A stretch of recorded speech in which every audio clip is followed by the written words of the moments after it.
All right, so the internet's problems still remain. So we switched here to another video recording tool, not Zoom. Perhaps the volume is a bit lower, but then you have to turn me up. Or the better suggestion is that you come here and enjoy a live lecture, kind of live exercise course. All right, so again, I only roughly saw where we ended, but I think I tried to explain that we have here the left-hand side for the beta smoothness condition, but we also have computed here already the relevant parts of the right-hand side. Namely, we know this is a 0, this is a 0, so in a product with a 0 is still a 0. Here we have 2 times theta squared multiplied with beta half gives us beta squared. Yeah? So we also have the right-hand side as specified above by the definition of beta smoothness, or the alternative definition. Then we see why we have used a non-bold theta unequal 0, because now we can here make sure we are not dividing by the 0 and get to the equivalent inequalities. C plus 2 has to be smaller than or equal beta, or in other words, the phrasing as we wanted, beta, the smoothness parameter, has to be at least C plus 2. Yeah, so for beta smoothness to hold, we need at least that this beta is this constant plus 2 large. Okay. But what if the constant C is very large? Well, then the beta parameter is also very large, or vice versa, of course, but the large part is what bothers us. And what we instead can show is that with coordinate-wise smoothness, we get something more fine-grained for this scenario, in the sense that we can look at the entries or the marginals of the function f and specify in which direction it will be, with which smoothness parameter smooth. All right, and for this purpose, let's recall the definition of coordinate-wise smoothness. It's kind of similar, but still different, in the sense that the left-hand side is now fixing one theta, or of course this inequality holds again for all theta, and you look at this theta along a line in the ith dimension. What's the how the function f behaves, and if the function is such that you can find again a univariate quadratic function specified more or less by this leading second order coefficient beta I, such that this quadratic function is globally overestimating this left-hand side, globally in the dimension and in the corresponding dimension, then we have coordinate-wise smoothness if this is the case for every coordinate ranging from 1 to d. Okay, so we look at the case I equal 1, because our function f is kind of symmetric in the coordinates. It's not really interesting to distinguish the cases. So when we fix one coordinate, it's perfectly fine, more or less. All right. What's again our function f?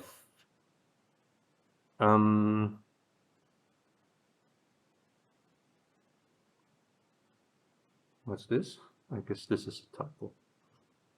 Yeah, so what we look at is the left-hand side, this left-hand side, and now this should be a copy-paste error. And we compute the left-hand side. So what's our function again? F theta 1 as above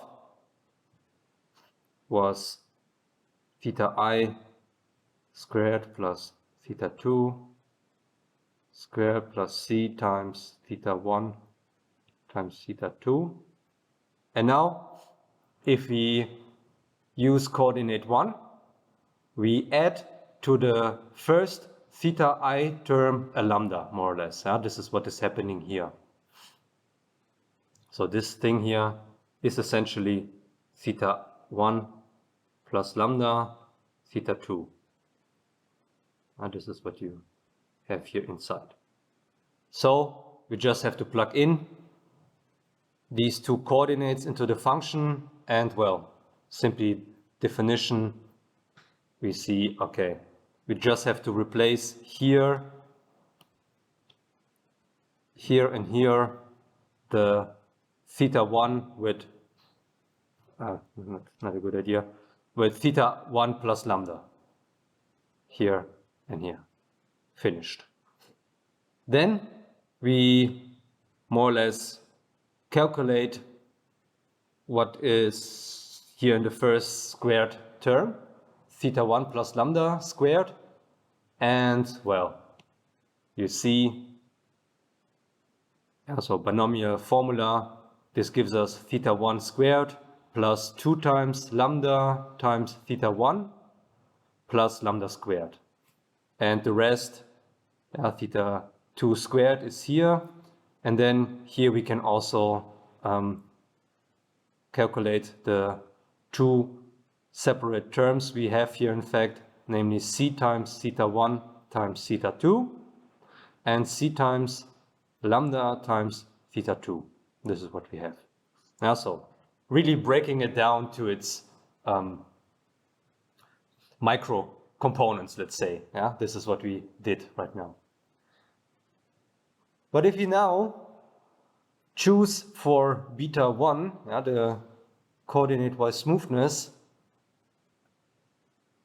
the value 2, we get for this right-hand side exactly the same term as we have here. Namely, what's f of theta?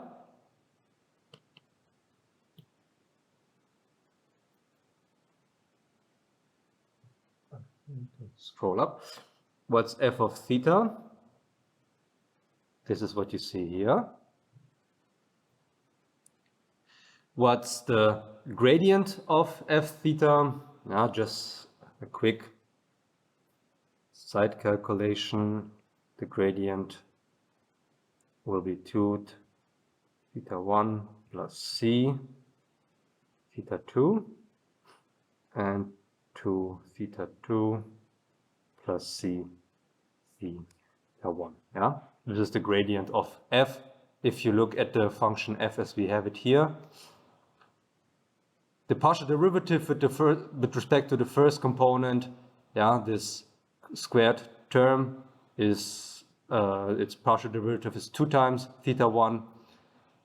The second component is not relevant for partial derivative with respect to the first component, and for the last one we have here a linear dependency on the theta 1, so c times theta 2, and the same for theta 2 if we look at it at the partial derivative with that.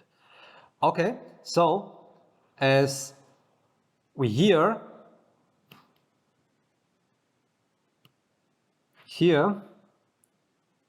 are multiplying in an inner product way the gradient with the ith unit base vector. I is equal 1, we consider the first coordinate. What remains is only the first entry of the gradient. This thing, which you see here, which we multiply with lambda, of course. And then with the choice beta 1 being 2, we get here also the lambda squared. Okay, then let's check whether this is really the case that both are the same. For this purpose, what do we do here? We simply rearrange the terms, and that we see it immediately. So theta 1 is here, lambda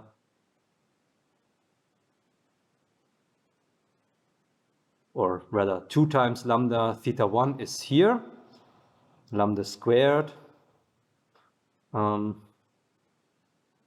Guess this will be not is here,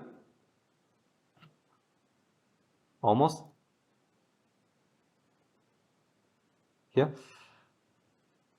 Theta squared is here.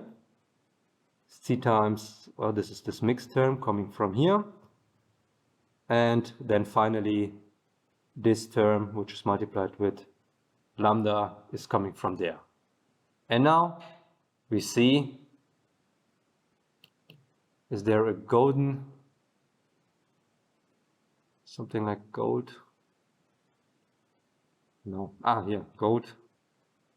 This and this are the same, meaning that the left-hand sides with which we started with are the same, and they are even equal. So we have in particular verified that this inequality is in fact an equality if we choose beta 1, the first component of this beta vector as 2, so that in particular we have coordinate-wise smoothness in the first component.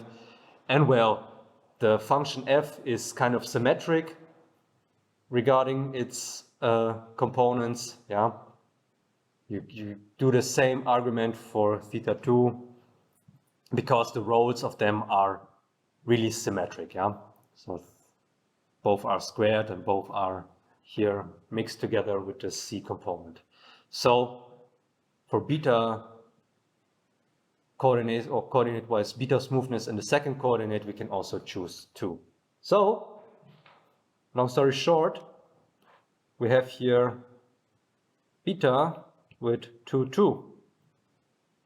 Doesn't matter which c we are using, it's valid for c being million, thousand, doesn't matter. You always have this coordinate-wise smoothness parameter. If you look at this global property of beta smoothness, we saw here this beta has always to be at least c plus 2. And if c is large, beta is large, suggesting somehow that you have this leading coefficient needs to be very large, that you have a quite flat quadratic function, more or less.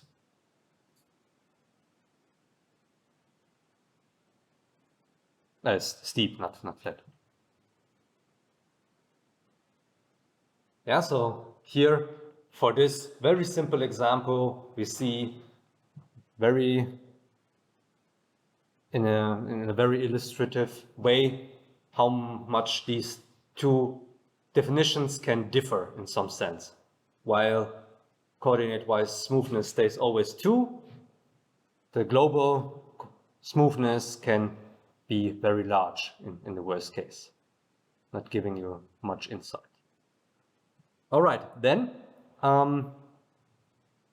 one thing we mentioned in the lecture, but I said that we will look at it in an exercise, is the following.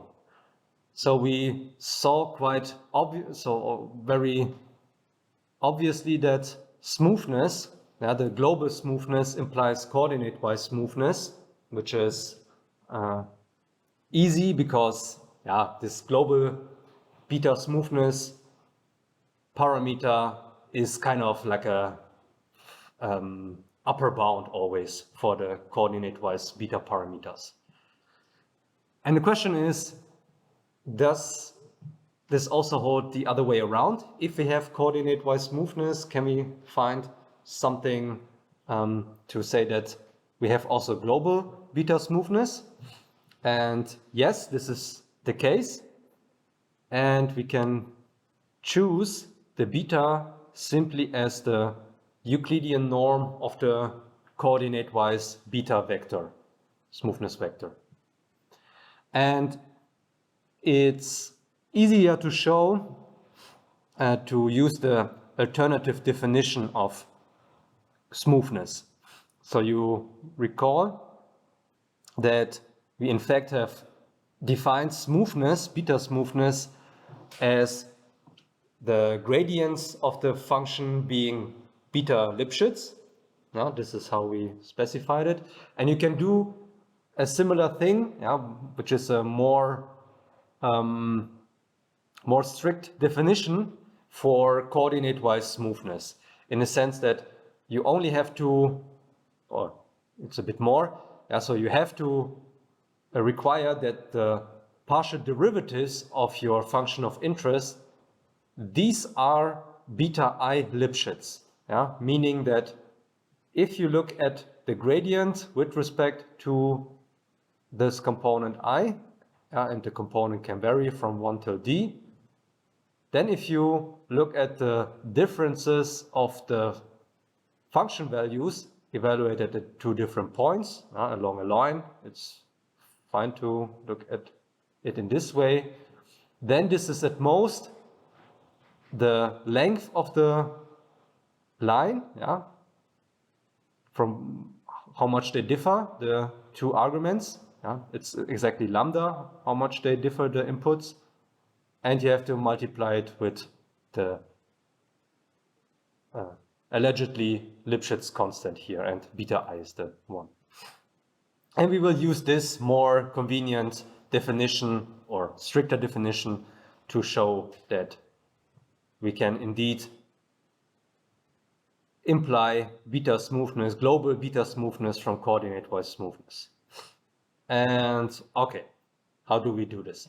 So here we recall exactly the initial definition of beta smoothness by means of the Lipschitz definition. So a function f is beta smooth if the gradient is beta Lipschitz continuous, meaning that if you look at the difference of the gradient evaluated at 2 different points, theta and theta prime, and difference is measured here in Euclidean distance, then this difference is at most beta times, so the Lipschitz constant times the difference, the distance between the input parameters. And this needs to hold for every possible combination of theta and theta prime. You remember this cone illustration we had. So you can find a cone which is kind of specified by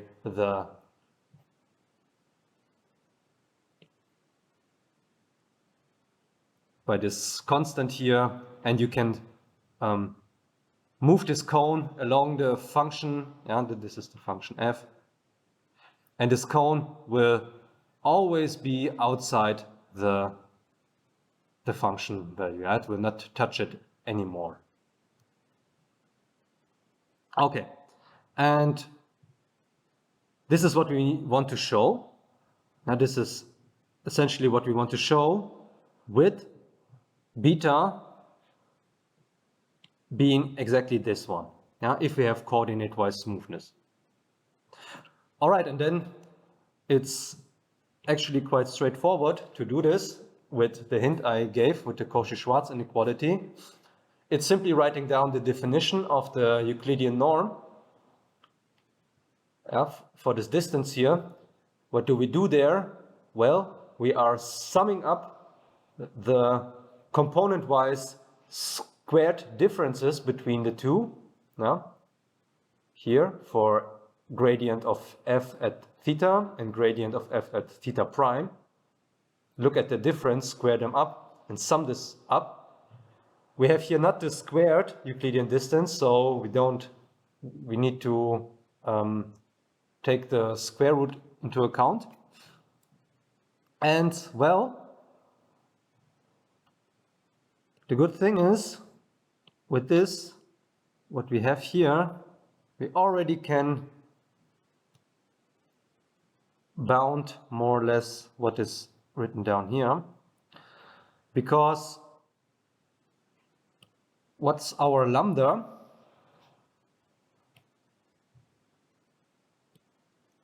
So what's our lambda in this case? Yeah, so we use it for every summand individually, of course, yeah. And for every summand, the lambda might vary, but this is not an issue because this is holding for every lambda and every theta. And the lambda we are choosing for every summand individually kind of is, of course, the difference between theta in the ith component and theta prime in the ith component, yeah? Because this is exactly the difference between the two things we have when we look at their distances. And well, we do this for every summand individually. Get this one. And here, what we have is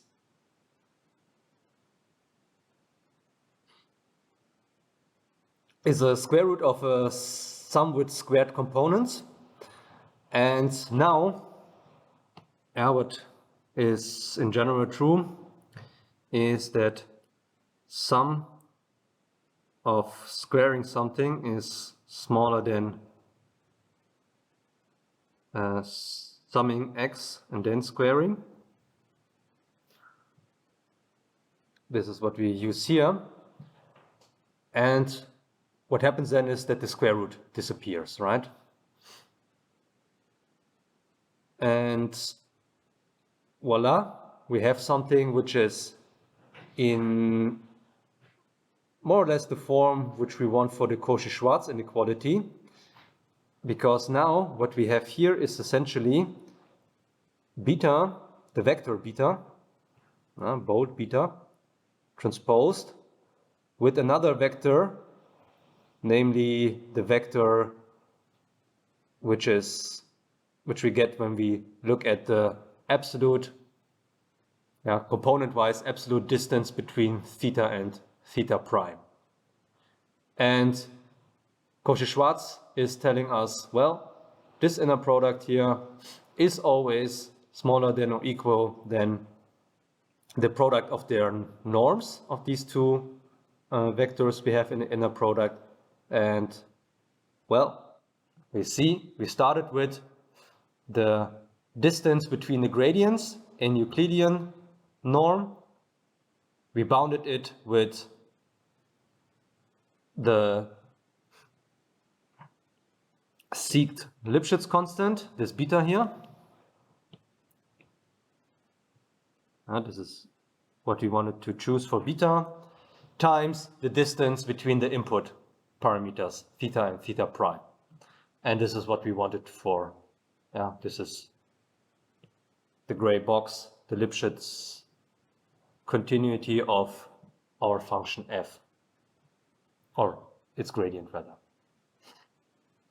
Okay, so we also get the other way around, that we can also specify or get coordinate-wise or smoothness from coordinate-wise smoothness.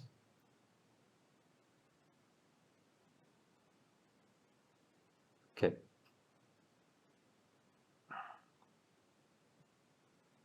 Good. Then a more practical exercise where we want to apply a couple of concepts, for again an explicit function f, objective function f, namely the quadratic function where we have this quadratic form theta transposed a times theta.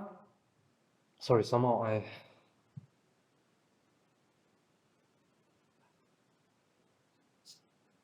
always these climate things. Sorry. What we have as an objective function is f of theta being 1/2 times theta transpose A times theta. The matrix A is the all-one matrix. And obviously, this objective function is nice in the sense that it is a quadratic function, and we kind of have the feeling quadratic functions are always something nice, yeah, which we can optimize quite quickly. And this is especially true for coordinate-wise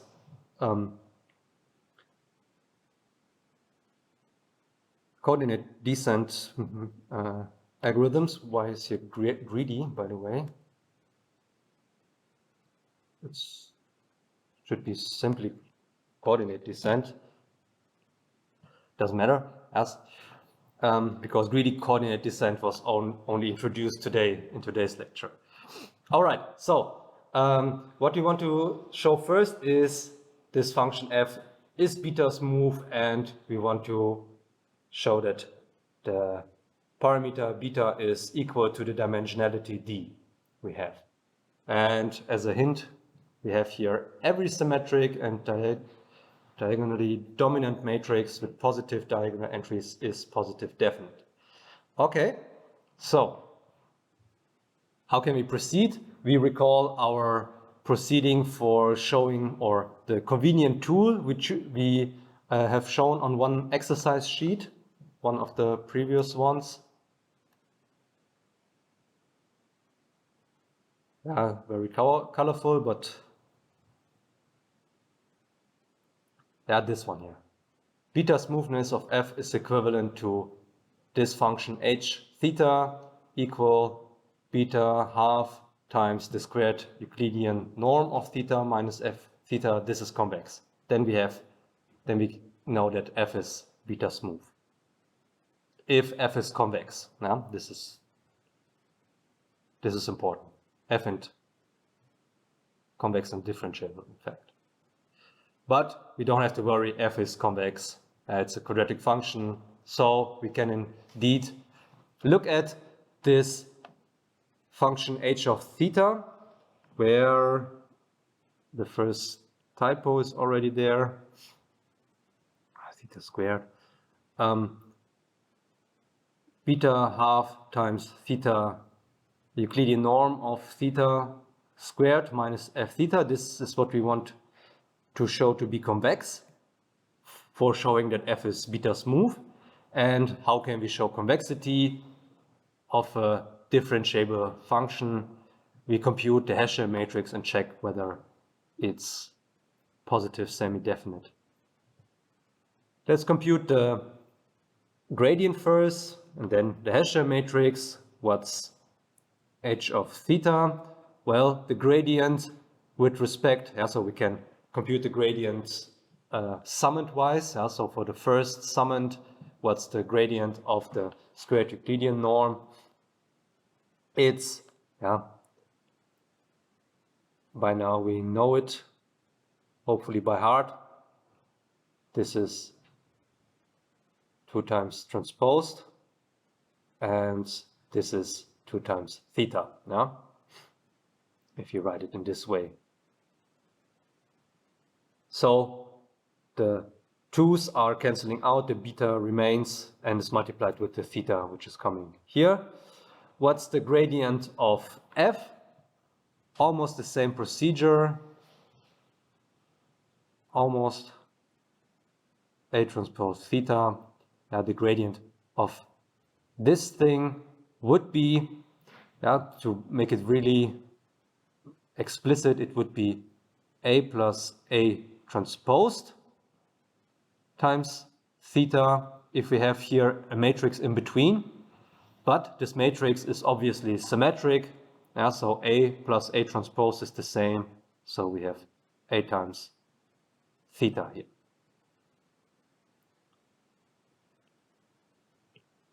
Now this is what we get here, and this is the idea to get this one. Okay, from there we can compute the Hessian matrix quite easily. What's the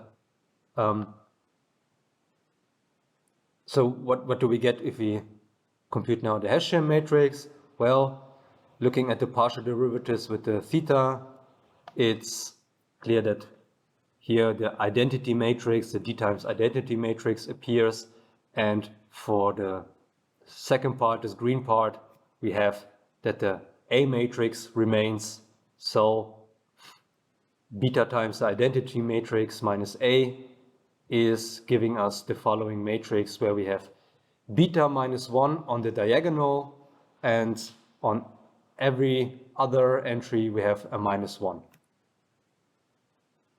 So, in particular, this matrix here, this Hessian matrix of H, is symmetric. First of all, it's symmetric, and it's diagonally dominant. So what is diagonally dominant saying? It's saying, so when you are not 100% aware of what diagonally dominant means, this means that if we look at the sum of the rows, then, or rather, we sum up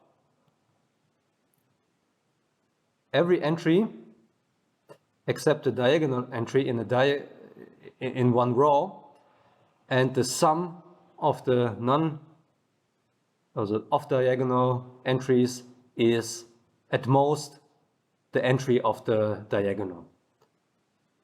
And this is obviously the case for every row because, well, we have always the same structure here, and we are adding up d minus 1 minus 1s, but if we choose beta equal d, this will not exceed d minus 1, of course. Yeah? So the sum here in the orange box will always be at most d minus 1, and if we choose the beta such that we have on the diagonal a d minus 1, which we get by choosing beta equal d, we have diagonal dominance. So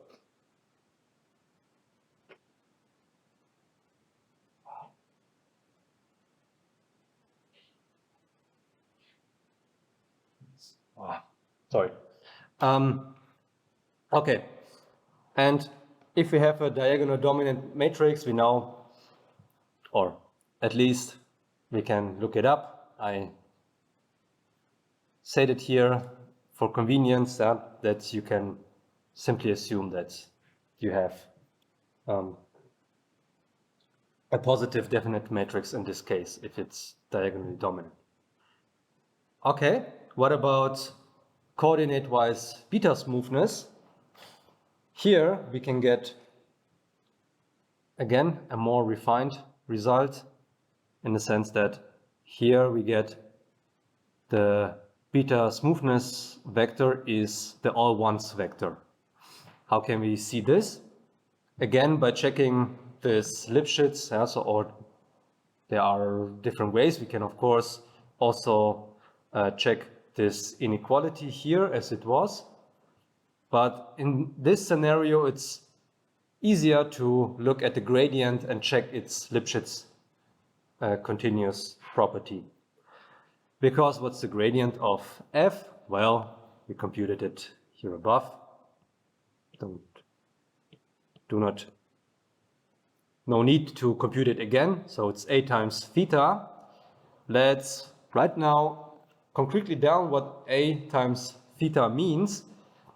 The matrix A was the all one matrix. So when we multiply it with any theta vector in a matrix vector multiplication manner, what we get here is we simply sum up the entries of the theta vector. Yeah? And each entry of a times theta, we have the same value, namely the sum of the theta components.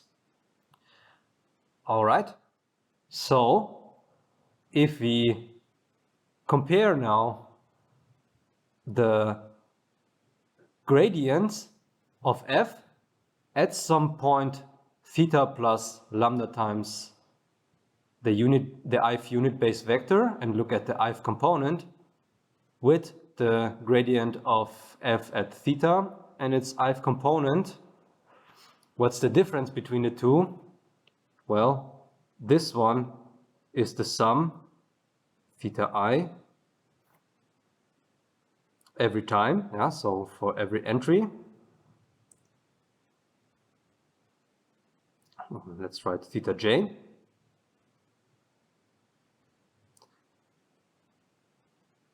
Except for the ith entry. In the ith entry, you will have theta I plus lambda, because this is the vector you have here in this entry. It's made up like this, yeah, so everywhere is theta as it is, except for the ith entry or ith component, there you add a lambda. And here, so this is the gradient here, and this gradient here, well, the ith entry, this is what we see here. So the difference is nothing else than the lambda, right? Lambda absolute value, so you can also write it as 1 times lambda.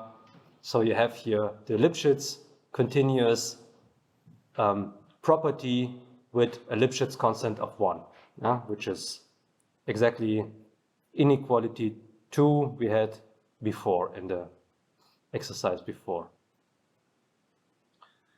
This is not depending on the coordinate. We can do this for every coordinate I, so we can use for every coordinate I the 1 as the coordinate-wise smoothness parameter. Then let's ask for what a minimizer of this function f will be. Okay, we just computed the gradient. The gradient is nothing else than summing up in every component, every component of the gradient, we are summing up the components of the theta. The f is convex, so we know in order to find the minimizer, we only have to check where is the gradient 0 and we are done. But the gradient will be 0 only in the case where we have a vector which is summing up, where its components are summing up to 0. And there are many of them, right? So there's not a unique, not one minimizer, there are many, infinitely many minimizers in such a case, yeah, for this case f. So every time you have a theta where the components are summing up to 0, you have a minimizer. And this is what we already get from the first order or the first order condition regarding minimization or optimization. Okay, then what's interesting is the coordinate descent. Doesn't matter which strategy you will use, it will converge after exactly 1 times after 1 iteration. Yeah, and this can be seen as follows. We pick, so even it doesn't matter even which starting vector you are using. Yeah, so you can use any starting position, theta 0, and of course it's only depending on the right choice of the coordinate-wise step size, namely that you choose it inverse to the corresponding coordinate-wise smoothness parameter, 1 over beta I, which is 1, which we computed just a minute ago. And well, if we do then 1 iteration here,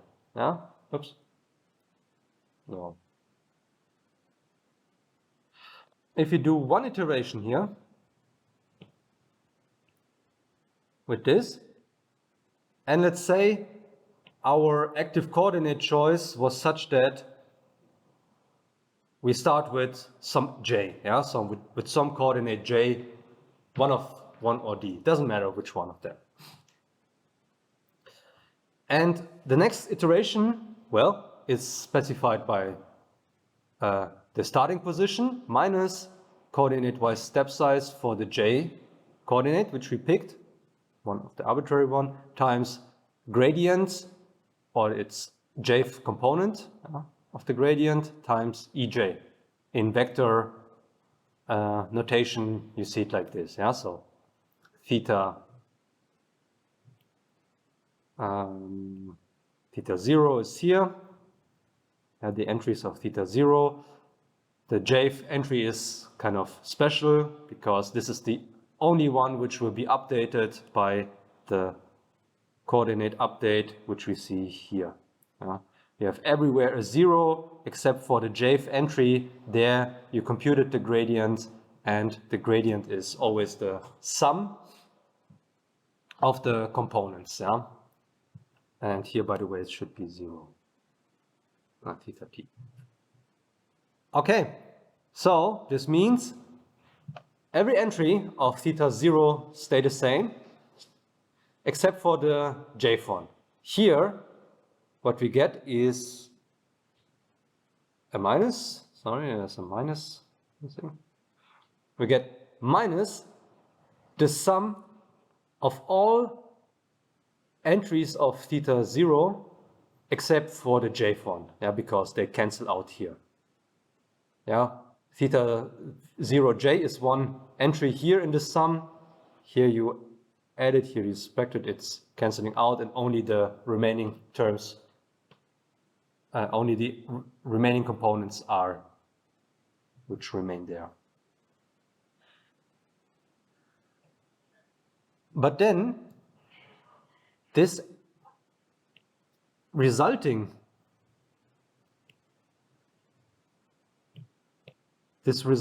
vector, what's the property of that?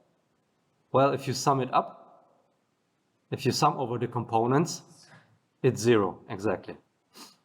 So here you have then that theta 1 I is 0 if you sum over all. You see it because in the jth entry you have the negative sum of all the remaining things. If you sum over these here, you get this sum, kind of. Okay. So after exactly one step, you are done for this special objective function, of course. It's a special objective function, but only one partial derivative computation once, and choosing, of course, the right step size. This is for sure also relevant here, but you are done. And for gradient descent, plane gradient descent, it's the same. If we choose the step size in the right way, because what we would use as the right step size, if we know that we have beta smoothness, global beta smoothness, we would use 1 over, and not bold, this should be not bold, beta, 1 over beta, and beta was d, equal d. This was part A, which we have shown here, beta equal d.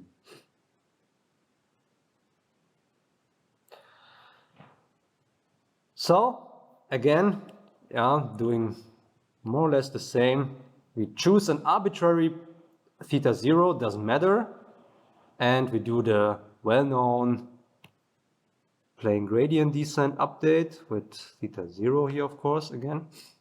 And what we get is here the full gradient. Full gradient was computed before. It's consisting component-wise of the sum over the components of theta 0. And well, we subtracted with a factor of 1 over d to theta 0, and we obtain this thing here. But this thing, if we sum up now over all entries of this vector, of this new vector, what do we get? We get here the sum over all I, obviously, yeah, from the first part. And we get minus d times the entry we subtract here. But the entry we subtract here, d times, is 1 over d, so the d's are then cancelling out. So minus d times 1d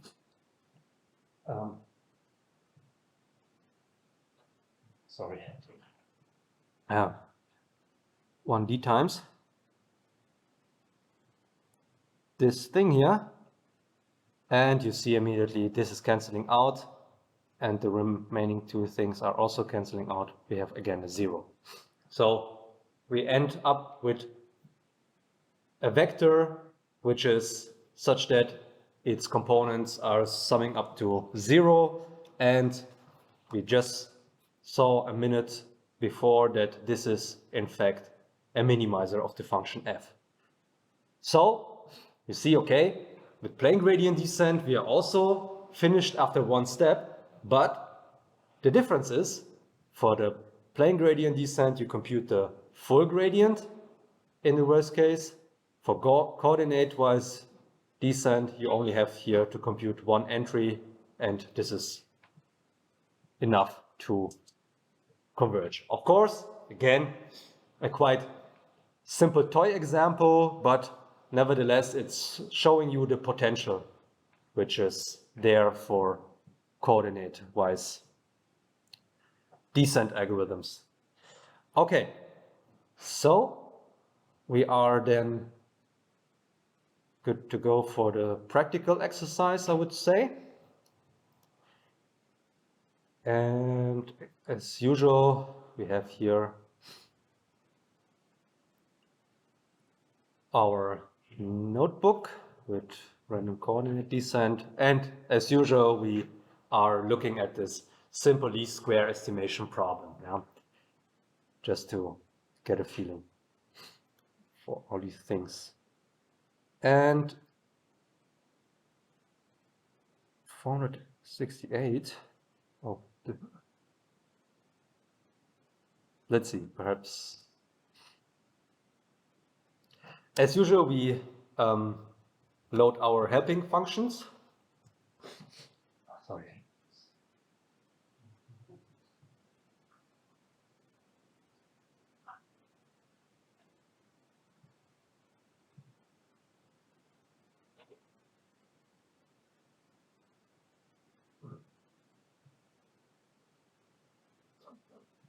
Sorry, I have the feeling that perhaps tomorrow I will be sick. All right, but I will endure this exercise, of course. So we load our simple data, and well, for the simple data, it's quite uninteresting to do the coordinate descent algorithm, right? So we have only 2 dimensions, yeah, with this weight and height, where we explain the height by the weight. The second dimension is this dummy dimension. So this is more or less a quite uninteresting case.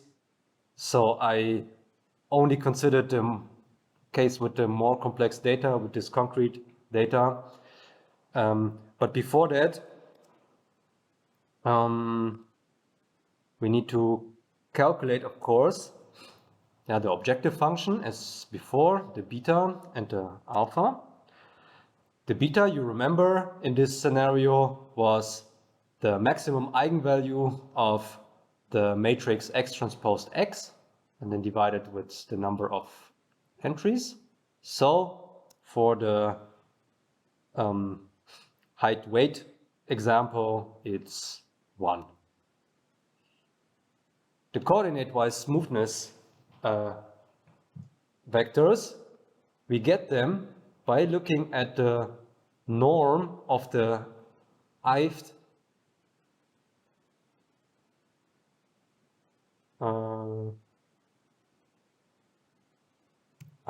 row, right?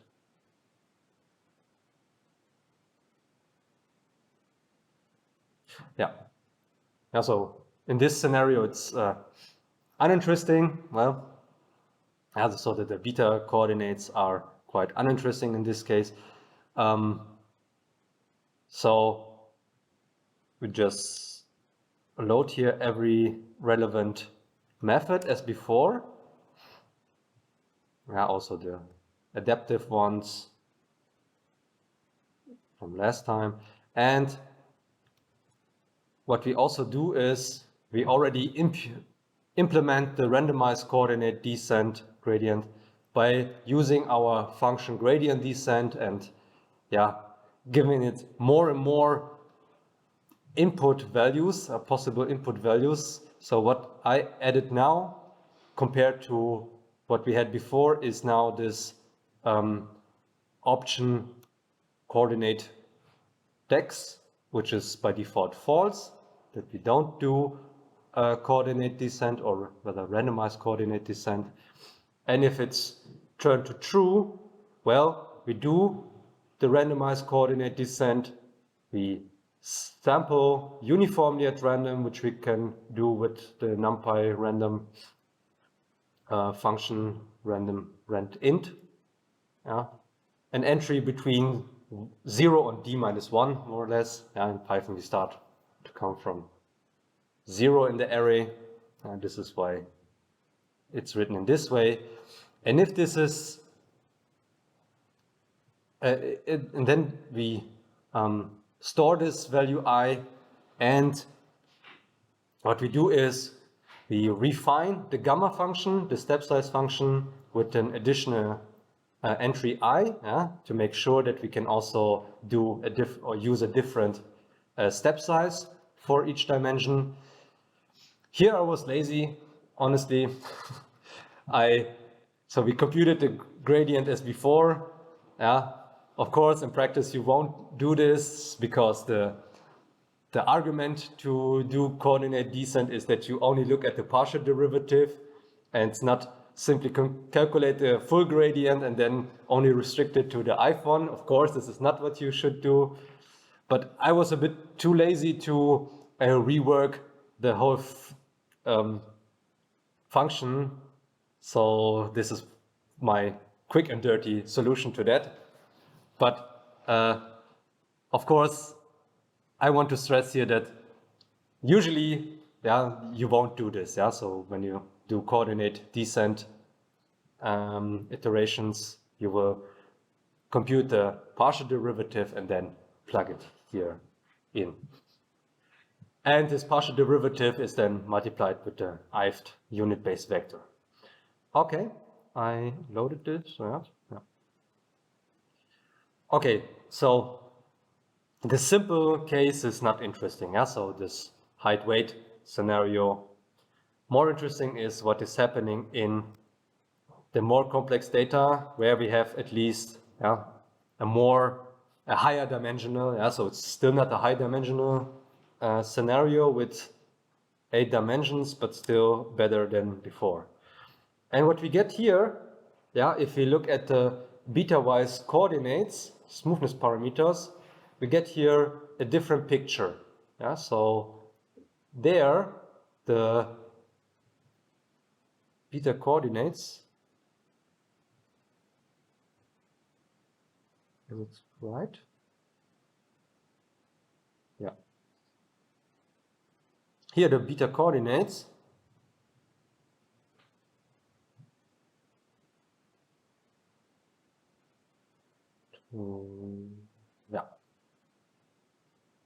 they are kind of,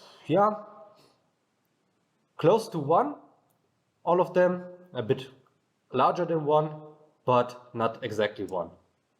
If we look at the overall beta smoothness parameter, the global one, we get here a value of 2.28. And again, you see with these coordinate-wise beta parameters, you get a more fine-grained picture. And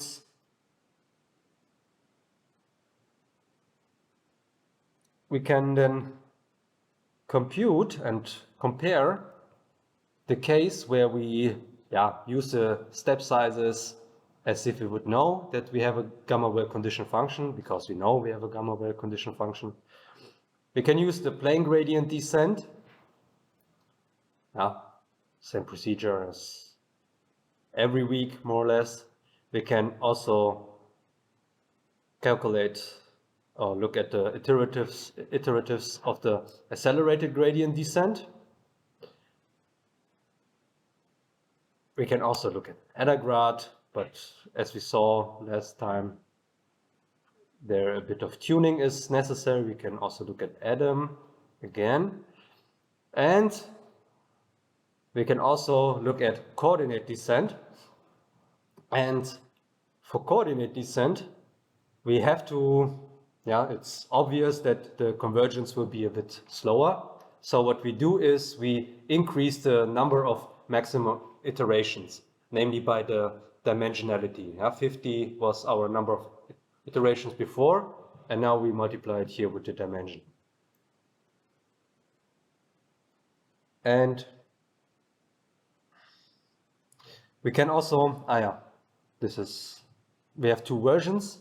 So the first version I had here is more or less the coordinate gradient descent without acceleration. But in fact, I also wanted to have it separately with acceleration. That's uncommented. Coordinate gradient accelerated, coordinate accelerated thetas.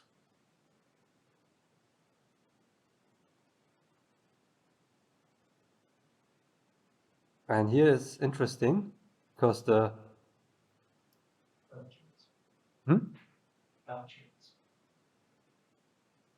it's not converging for the accelerated one. So for the plane gradient descent, if we do here coordinate-wise descent, randomized coordinate descent, it's going down, not very quickly. Okay. Not very quickly, but it's going down steadily. Now it's going down, down, down, down, and somewhere we are then around. Yeah, we will make a plot. For accelerated gradient descent, the picture is different. We are going up. This cannot be. We are already. Okay, we go down and then we go up. Here again. Okay, let's plot it. Here I have to. So how do I call it?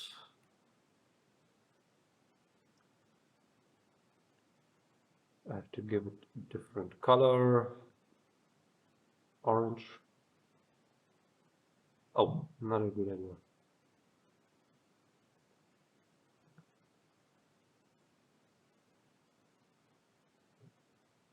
Coordinate constant.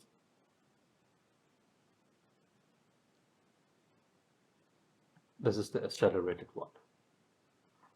Okay, so you see the accelerated one is not doing what it should do, which is strange. It diverges, yeah, exactly, but this is strange. How can this be? Okay. I have to check. But if we do randomized coordinate descent, for the plane gradient descent, you see it's going down, not as quickly as gradient descent and accelerated gradient descent without coordinate-wise choices. And so at 400, which is d times the number, so Yeah, exactly. D times 50, yeah, so D is 8 and 50 iterations. Yeah, perhaps somewhere before you already have a quite good value.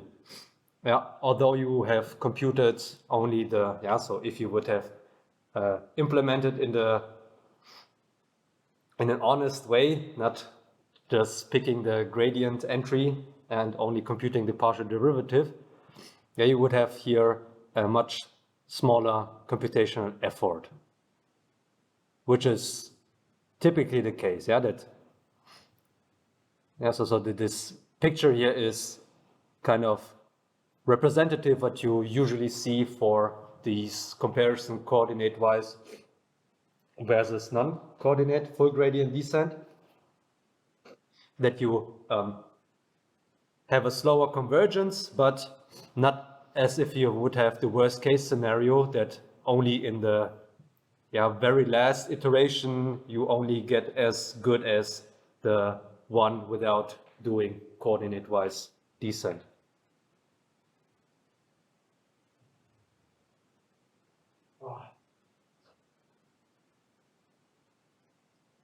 Exactly.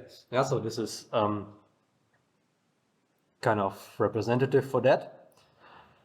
I don't know what happened to the coordinate gradient descent when we apply it to accelerated. It's a bit strange that it's diverging.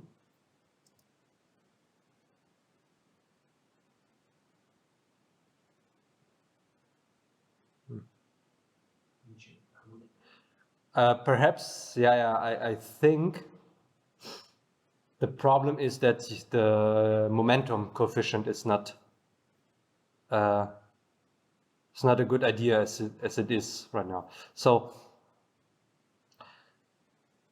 when we apply randomized coordinate descent to plane gradient descent, we don't have to care about a momentum coefficient, of course. But when we do this for accelerated gradient descent, then things are different because the momentum coefficient is again more or less ideal, theoretically ideal for the global function and not in a coordinate-wise manner. So we would also have to refine this momentum coefficient.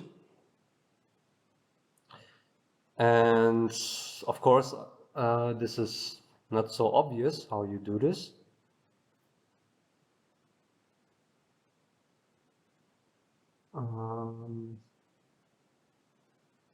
Not so obvious. I mean, if you remember, for when gamma well conditioned, of course, the beta is playing a role, but also you have this alpha parameter. So this alpha parameter,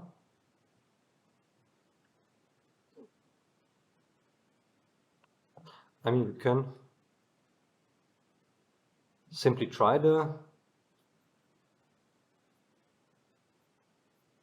most naive, but I won't be. Okay, but then we don't have.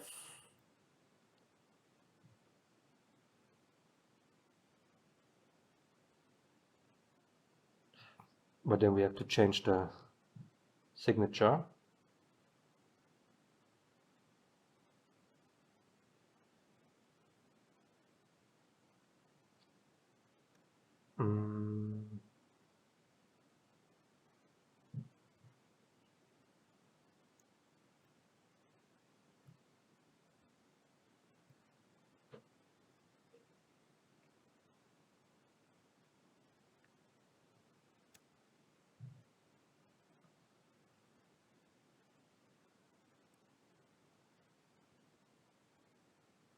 We just use the numpy as factorizing anyway.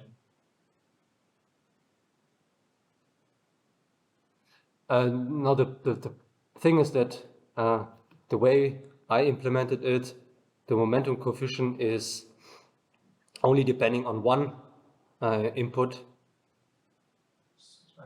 And here we have to to change it for the, but wait, this won't work because the I is not specified here.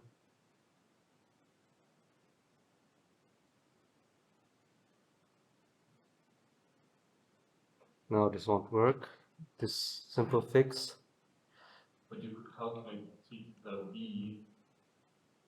Okay. Yeah, the thing is that the I is only appearing here. That this is the problem.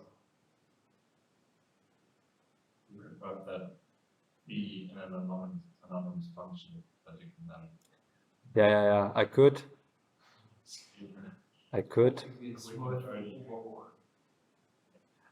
I think the easiest way is to really refactor this function. But yes, I think the problem is rather that this momentum coefficient is not coordinate-wise tuned. Yeah, this is the problem. And the coordinate-wise tuning would be, or the simple one, I don't know whether this will work.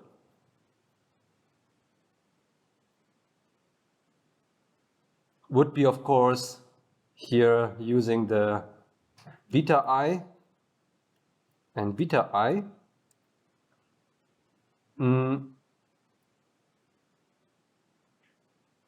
But here we have to be careful.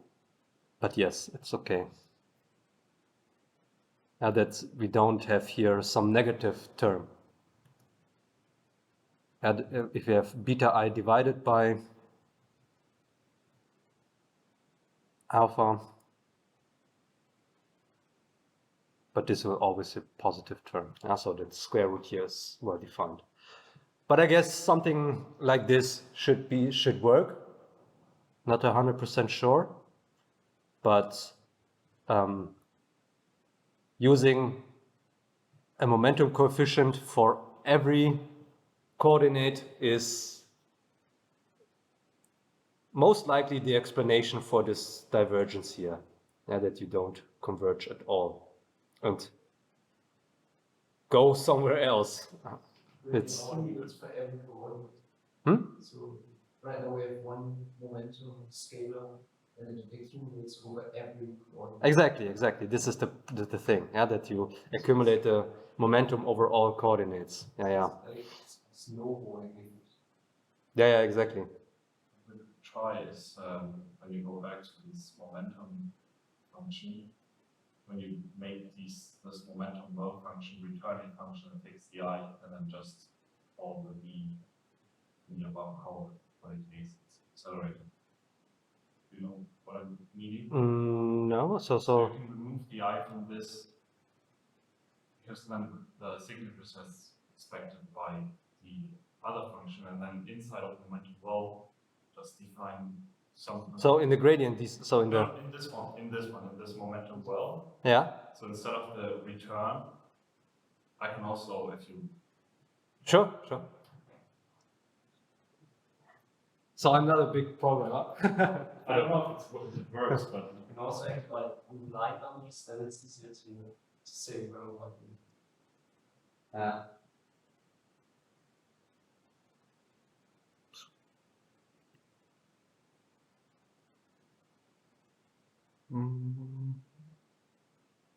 Okay.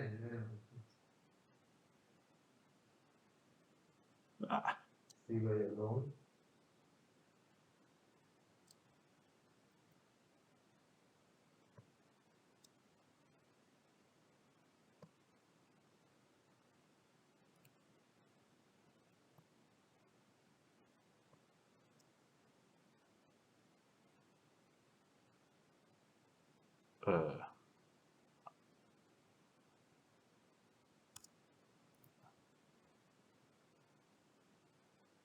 Then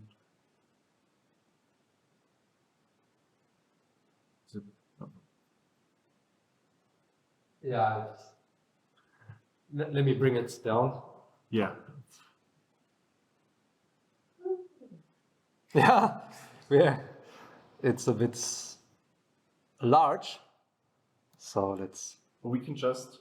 Oh, okay. Yeah. I will bring it closer to your idea. Here. And then we can just call the function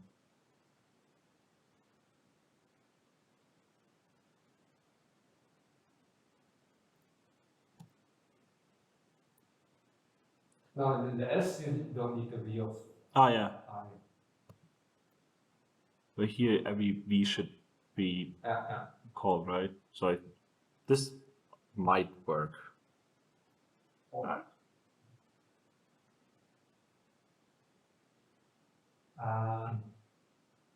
Almost. Because the v is used here as well. Yeah. It's for the gradient. Exactly. So then we would need to. Oops.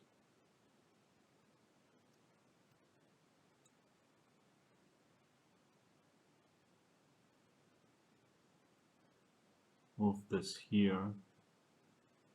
Then now it gets. Other parts into the else. No. This one. Yeah.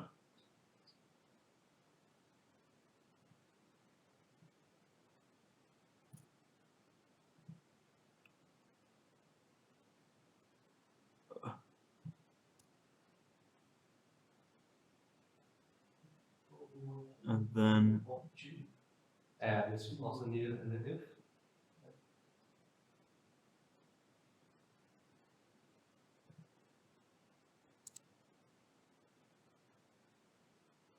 now the question is what this shape will be.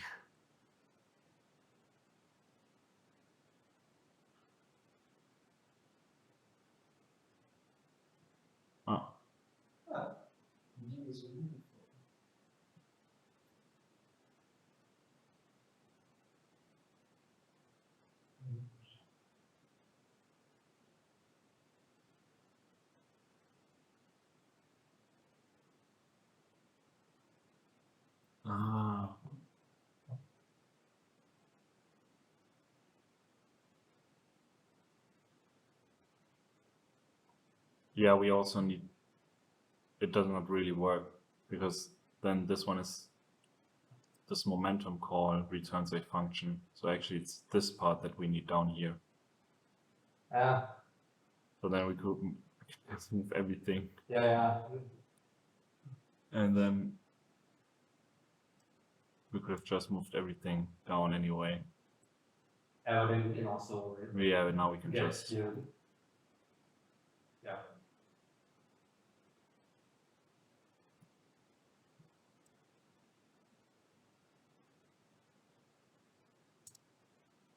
Yeah, well.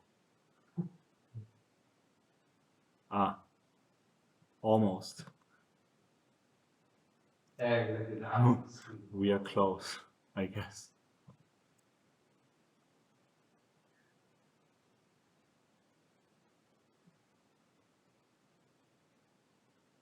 I have the I in the. Yes, yeah. Exactly the. Yeah.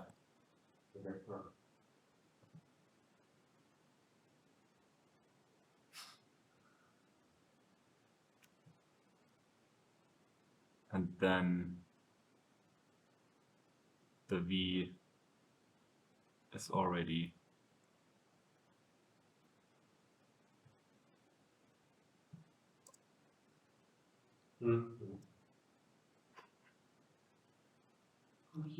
yeah.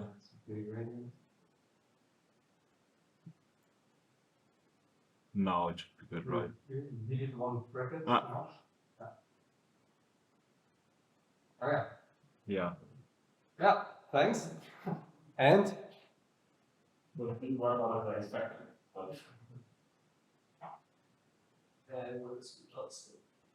And now let's see, and I guess now you have a super fast behavior with the accelerated one. Yeah, so indeed, the quick fix that you choose the momentum coefficient coordinate-wise dependent I mean, here it's super fast, right? So here after 50 iterations, you're very close to the others. And I don't know where. We have already a logarithmic scale. What you see is, so perhaps after 100 iterations, you're already as good as accelerated gradient descent, perhaps, right?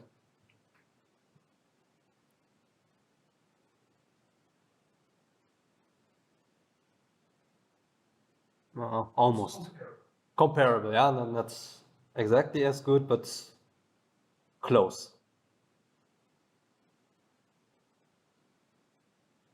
But definitely faster than, well, it's not a surprise.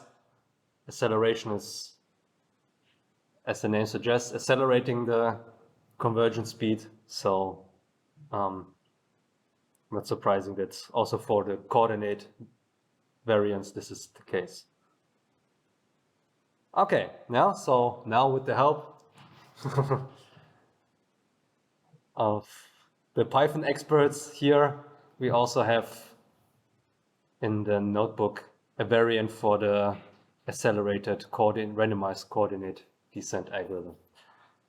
Okay, good. Then I think this is it for today, unless you also have questions or... Great. So perhaps one thing we haven't looked at is the time. But of course, with the implementation, there will be no much of a difference regarding the time. 0.08 seconds. And it's also even,